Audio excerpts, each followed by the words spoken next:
Children, welcome to science class. So in last class, what are the topics we saw? About angiosperms na enna paathom, adoda classification of angiosperms paathoma, then characteristic features of dicotyledons and characteristic features of monocotyledons paathom, then taxonomy na enna paathom, adoda classification paathoma. And the classification la artificial system of classification and natural system of classification வரைக்கும் முடிச்சிருந்தோம்.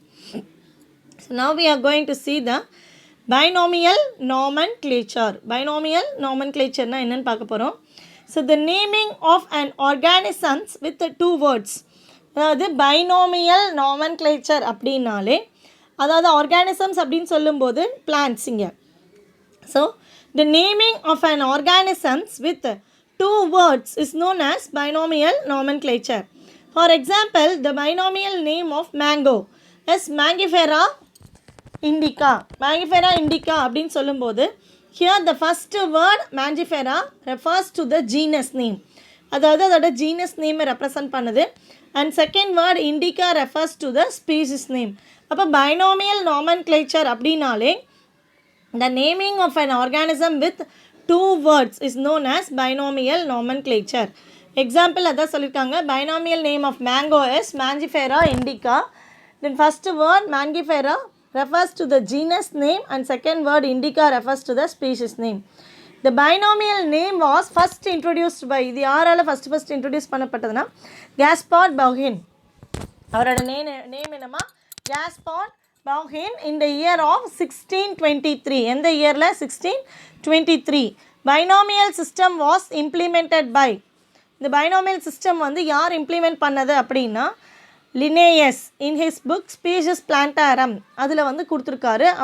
1623 யாரால் introduce பண்ணப்பட்டது first கேஸ்பர்ட் பவுஹின். ஆனால் அந்த சிஸ்டமை வந்துட்டு நடைமுறைக்கு கொண்டு வந்து அதாவது இம்ப்ளிமெண்ட் பண்ணது யாருன்னா Linnaeus.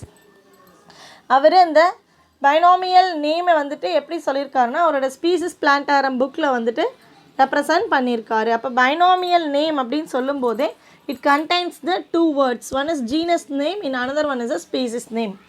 So the system of naming the plants on scientific basis is known as botanical nomenclature. அதாவது இந்த சிஸ்டம் ஆஃப் அந்த நேம் கொடுக்குறோம் இல்லைங்களா அந்த ஆர்கானிசம்ஸ்க்கு சயின்டிஃபிக் நேம் கொடுக்குறோம் இல்லைங்களா.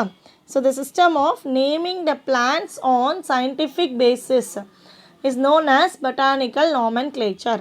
So do you know box listen பண்ணுங்கள். Largest herbarium of India is in Kolkata.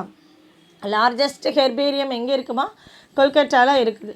So largest herbarium of India is in Kolkata which has more than 1 million, that means 10 lakh species of herbarium specimens.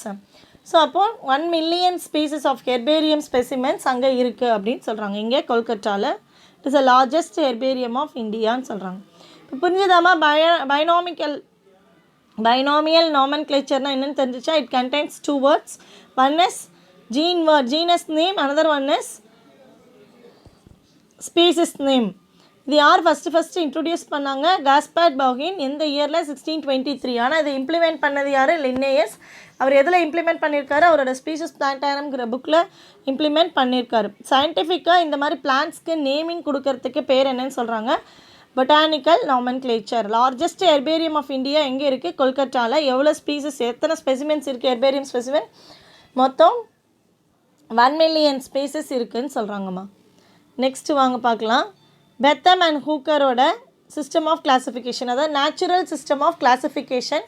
அந்த பிளான்ஸோட character several கேரக்டர்ஸை பொறுத்து இந்த natural system of classification இருக்குது. So seeded plants division பார்க்குறோம். Seeded அதாவது விதையுள்ள தாவரத்தோட divisions என்னென்னு பார்க்குறோம். So அதில் வந்துட்டு கிளாஸ், சப் கிளாஸ், சீரீஸ்ன்னு கொடுத்துருக்காங்க. Class, sub class, series. அந்த கிளாஸில் பார்த்தோன்னா என்னென்ன இருக்குது? Dicotyledonae, then gymnospermae and monocotyledonae 3 types இருக்குது. Dicotyledon, gymnosperm and monocotyledonae. அடுத்தது அதோட சப் கிளாஸ் பார்த்தோன்னா டைகாட்லிடனேல வந்துட்டு பாலிபெட்டேல்ஸ், பாலிபெட்டேல். அடுத்தது ஜிம்னோஸ்பெர்ம், அது டைகாட்லிடன்லேயே சப் கிளாஸஸ் இருக்குது. Gamopetalae and Monochlamydeae. So Polypetalae, Gamopetalae and Monochlamydeae. கிளாமிடேன்னு சொல்கிறாங்க.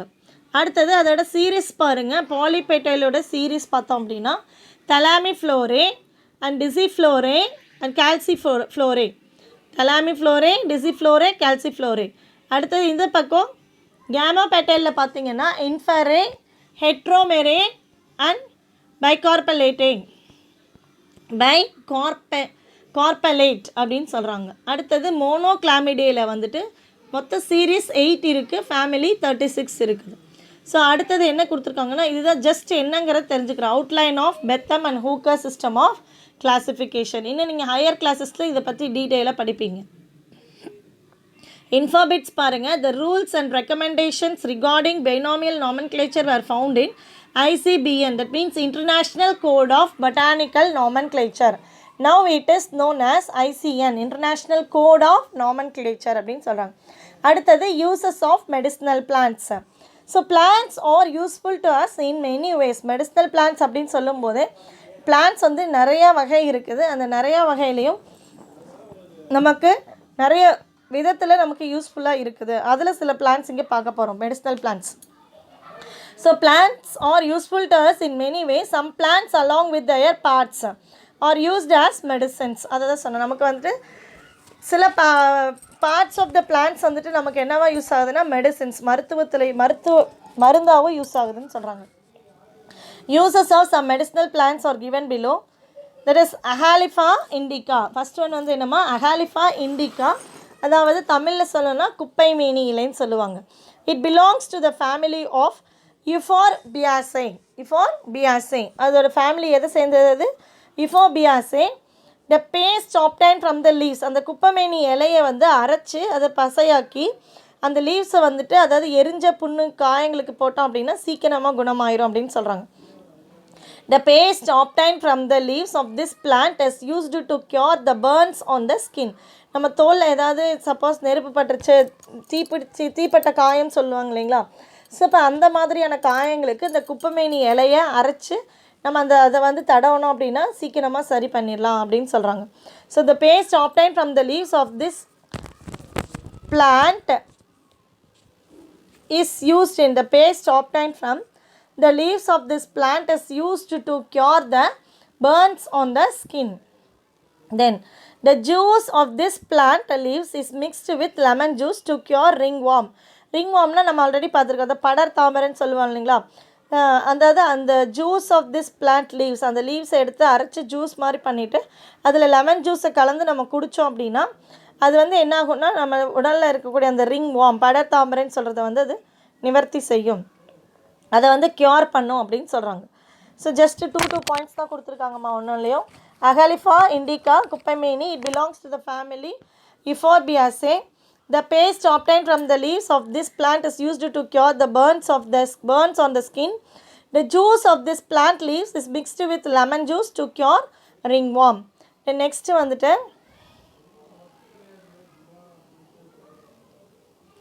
அவ்வளோதான், இன்னொரு 3 டாபிக்ஸ் தான் இருக்குது, அதோட முடிஞ்சதுமா. ஏகல் மார்மெல்லஸ், தட் இஸ் வில்வம் இலைன்னு சொல்கிறாங்க இல்லைங்களா, வில்வம் அதான். It belongs to the family Rutaceae. அதோட ஃபேமிலி என்னதுமா, Rutaceae. The unripe fruit of this tree. அன்ரைப்னா என்னது, பழுக்காத, பழமாகாத காயின்னு சொல்லுவாங்க இல்லைங்களா. அந்த unripe fruit of this tree is used to treat indigestion. நம்ம அதாவது சாப்பிடக்கூடிய உணவு டைஜஸ்ட் ஆகாமல் இன்டைஜஷனாக இருந்துச்சு அப்படின்னா அந்த காய் மாதிரி இருக்கிறத நம்ம சாப்பிட்டோம் அப்படின்னா அந்த இன்டைஜஷன் ப்ராப்ளம்க்குலாம் அதை க்யூர் பண்ணி கொடுக்கும் அப்படின்னு சொல்கிறாங்க. The unripe fruit of this tree is used to treat indigestion. It is used to cure chronic diarrhoea and dysentery. டயரியானா 2 ஒன்று தான், அதாவது வயிற்றுப்போக்கு. க்ரானிக் டயரியானா நாள்பட்ட வயிற்றுப்போக்குன்னு அர்த்தம். அதாவது 2 வீக்ஸ் 4 வீக்ஸ் வந்துட்டு வயிற்றுப்போக்கு இருந்துச்சு அப்படின்னா அதை வந்து க்ரானிக் டயரியான்னு சொல்லுவோம். அண்டு டிசென்ட்ரினா நார்மலாக வயிற்றுப்போக்கு ஏற்படுறது. ஸோ இப்போ இதை வந்து க்யூர் பண்ணுறதுக்கு இந்த வில்வ இலை வந்துட்டு வில்வ பழம் வந்துட்டு நமக்கு யூஸ்ஃபுல்லாக இருக்குது அப்படின்னு சொல்கிறாங்க. So it belongs to the family Rutaceae. The unripe fruit of this tree is used to treat indigestion. அந்த பழத்தை நம்ம வந்து அதாவது அன்ரைப் பழுக்காத அந்த காய் மாதிரி இருக்க செங்கனியாக இருக்கிறத எடுத்து நம்ம சாப்பிட்டோம் அப்படின்னா நம்ம வந்துட்டு இன்டைஜஷன் ப்ராப்ளம் இருந்தது அது க்யூர் பண்ணி கொடுக்கும். Then it is used to cure chronic diarrhoea. Chronic டயரியானா இங்கே நாள்பட்ட வயிற்றுப்போக்கு, அதாவது 2 வீக்ஸ் to 4 வீக்ஸ் வந்து வயிற்றுப்போக்கு இருந்துக்கிட்டே இருந்துச்சுன்னா அதை வந்து க்ரானிக் டயரியான்னு சொல்லுவோம். அண்ட் டிசென்ட்ரினா நார்மலாக வயிற்றுப்போக்கு இருக்குது. அப்போ இதுக்கெல்லாம் வந்து இந்த வில்வ இலை வந்து வில்வ பழமும் வில்வ இலையும் நமக்கு யூஸ்ஃபுல்லாக இருக்குதுன்னு சொல்கிறாங்க. அடுத்தது சொலானம் ட்ரைலோபாட்டம், தட் இஸ் தூதுவளைன்னு சொல்லுவோம். It belongs to the family Solanaceae. So அதாவது சொலானம் ட்ரைலோபாட்டம் அப்படின்னு சொல்லும்போது தூதுவளை, it belongs to the family என்னென்னா Solanaceae. The leaves and fruits of this plant cure cough and cold. அதாவது தூதுவளையெல்லாம் உங்களுக்கே தெரியும், அதை யூஸ் பண்ணி நம்ம அந்த சளி பிடிச்சிருக்கு, கோல்டாக இருக்குது அப்படின்னா, அதாவது இருமல் சளி பிடிச்சிருக்கு அப்படின்னா இதை சாப்பிட்டோம், அதாவது இதை அரைச்சி பேஸ்ட் பண்ணி சாப்பிட்லாம். இல்லை நெத்தியில் பத்து மாதிரி போட்டோன்னா அந்த நீரெல்லாம் இழுத்துரும். ஸோ இப்போ the leaves and fruits of this plant cure cough and cold. It is widely used in the treatment of tuberculosis and bronchial asthma. அதாவது நுரையீரலில் ஏற்படக்கூடிய அந்த பிரான்ச்சில், அது ஆல்ரெடி சொல்லியிருக்கேன் உங்களுக்கு, பிரான்ச்சஸ் தான் என்ன, நுரையீரலில் ஏற்படக்கூடிய அந்த அலர்ஜி, அந்த ஆஸ்மா பேஷண்ட்டு, டியூபர்குலோசிஸ்னால் கக்குவான்னு சொல்லுவாங்க, கண்டினியூஸாக இருமிட்டே இருப்பாங்க. அப்போது அவங்களுக்கு எல்லாத்துக்கும் இந்த தூதுவளை இலை வச்சு, அதாவது அரைச்சி அதை கொடுக்கலாம், இல்லை ரசமாக வச்சு கொடுக்கலாம். அப்படி கொடுக்கும்போது அந்த கோல்ட் அண்ட் காஃப் வந்து இருக்காது அப்படின்னு சொல்கிறாங்க. So it belongs to the family Solanaceae. The leaves and fruits of this plant cure cough and cold. It is widely used in the treatment of tuberculosis and bronchial asthma. எதுக்கு use ஆகுது? Tuberculosis and bronchial asthma. அடுத்தது வந்துட்டு Phyllanthus amarus, அதாவது கீழா நெல்லி இலை அப்படின்னு சொல்லுவாங்க. இது ஃபுல் அண்ட் ஃபுல் அதோட பார்ட்ஸ், அதோட பழம், அதோட ஃப்ரூட்ஸ் எல்லாமே வந்துட்டு ஜாண்டிஸ்க்கு வந்துட்டு ஜாண்டிஸ் க்யூர் பண்ணுறதுக்கு யூஸ்ஃபுல்லாக இருக்குது. It belongs to the family Euphorbiaceae. The entire plant is used for the treatment of jaundice. Jaundice தான் என்னன்னு தெரியும் இல்லைங்களா, மஞ்சள் காமாலை, அந்த நோய்க்கு வந்துட்டு இது ட்ரீட்மெண்ட்டாக இருக்கும், அது க்யூர் பண்ணி கொடுக்கும். It gives additional strength to human liver. அது ஜாண்டிஸ் வரத்துக்கு மெயின் காரணமே என்னென்னா லிவரில் அதிக அளவில் ஸ்டோர் ஆகிருக்கக்கூடிய அந்த பைல், அந்த பைல்னால் பித்தம் வந்து அதிக அளவில் ஸ்டோர் ஆகிட்டே இருந்துச்சு அப்படின்னா ஏதோ டிஸார்டர் காரணமாக, அப்போ அது வந்து மஞ்சள் காமாலையில் கொண்டு வந்து விட்டுரும் நம்மளை. ஸோ அப்போ அந்த மஞ்சள் காமாலைங்கிற நோயை நம்ம நிவர்த்தி பண்ணணும், க்யூர் பண்ணணும் அப்படின்னா we have to use this கீழா நெல்லி. So the entire plant is used for treatment of jaundice. It gives additional strength to human liver and it is used to treat other liver disorders. வேறு liver டிஸார்டர்ஸ்க்கு வந்துட்டு இந்த நம்ம கீழா நெல்லி லீவ்ஸை வந்து use பண்ணலாம். லீவ்ஸ் அண்ட் அந்த அதில் வரக்கூடிய பழம் அதை கூட சாப்பிட்லான்னு சொல்கிறாங்க. So the entire plant is used for the treatment of jaundice. It gives additional strength to the human liver and it is used to treat other liver disorders. இதுதான் வந்துட்டு அந்த லீஃப் Phyllanthus amarusன்னு சொல்கிறாங்க. அடுத்தது ஆலோவேரா சோற்றுக்கற்றாழைன்னு சொல்லுவோம். It belongs to the family Liliaceae. Leaves of this plant is used to cure piles. Piles then மூலம் அப்படின்னு சொல்கிறோம் இல்லைங்களா, அதாவது ஆசன வாயில் இருக்கக்கூடிய அந்த ரத்தப்போக்கை தான் வந்துட்டு நம்ம அந்த பைல்ஸ் அப்படின்னு சொல்லுவோம். அதை க்யூர் பண்ணுறதுக்கு இந்த லீவ்ஸ் வந்து லீவ்ஸில் இருக்கக்கூடிய அந்த ஆலிவேரா அந்த இது வந்துட்டு ஜூஸ் வந்துட்டு நமக்கு யூஸ்ஃபுல்லாக இருக்கும். அண்ட் இன்ஃப்ளமேஷன் ஆன் த ஸ்கின்னில் வந்துட்டு வீக்கம் வரும் இல்லைங்களா, இன்ஃப்ளமேஷன்னா வீக்கம் அப்படின்னு சொல்கிறாங்க, அதுக்கு இது சாப்பிட்டோம் அப்படின்னா அது க்யூர் பண்ணி கொடுக்கும். So leaves of this plant is used to cure piles and inflammations on the skin. It cures peptic ulcer. Peptic அல்சர்னால் வயிற்றுப்புண் அப்படின்னு சொல்கிறாங்க. பெப்டிக் நத்திங் பட் வயிறு அப்படி தான், வயிற்றுப்புண். அதாவது இந்த கேஸ்ட்ரிக் அலிமெண்ட்ரி கேனல் சொல்கிறேன் இல்லைங்களா, மவுத்லேருந்து ஆரம்பித்து நம்ம ஆனஸ் வரைக்கும் சொல்கிறது அலிமெண்ட்ரி கேனல். அதாவது அந்த குழாய்களில் வந்துட்டு புண் ஏற்படுறத வந்துட்டு வயிற்றுப்புண் அப்படின்னு சொல்கிறோம்.